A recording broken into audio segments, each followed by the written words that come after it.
ងស្ទឹងសង្កែខែលិញផុតទៅ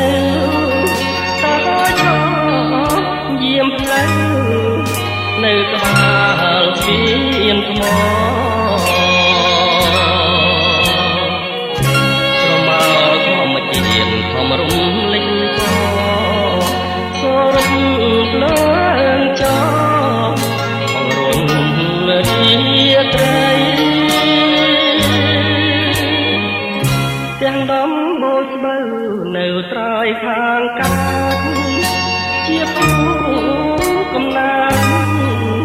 ឋានស្លាកវៃតាមផ្លូវមានគេលងនំចំណៃឥឡូវរឿងថ្មីតើយើងភ្លេចអស់កុំជេរស្ទឹងបើខឹងនឹងបងទុកគ្រាន់ដើរឆ្លងនឹករឿងស្រណងទឹកអើយហូរទៅកុំនៅត្រៀមក្រងនាំដួងចិត្តស្មោះទេប្រាប់នាងផងអស់ស្ទឹងសង្កែធ្លាប់តែផ្ញើចិត្តពេលយប់ងងឹតស្ទាបអងអាយខ្នងបើឈប់ផ្លែសូមខ្លួនជាបងបានជួបម្ដងម្ដងញញឹមគ្មានឈប់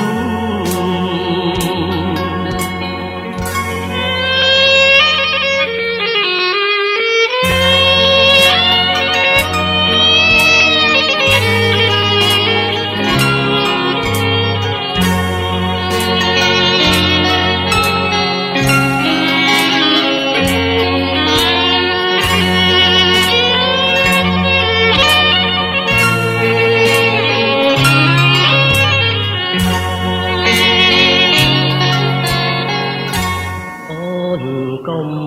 ជេរស្ទឹងបើខឹងនឹងបងគ្រាន់តែឆ្លងនឹករឿងស្រណងទឹកអើយហូរទៅកុំនៅត្រៀមក្រងនាំដួងចិត្តស្មោះទេប្រាប់នាងផងអស់ស្ទឹងសង្កែធ្លាប់តែផ្ញើចិត្ត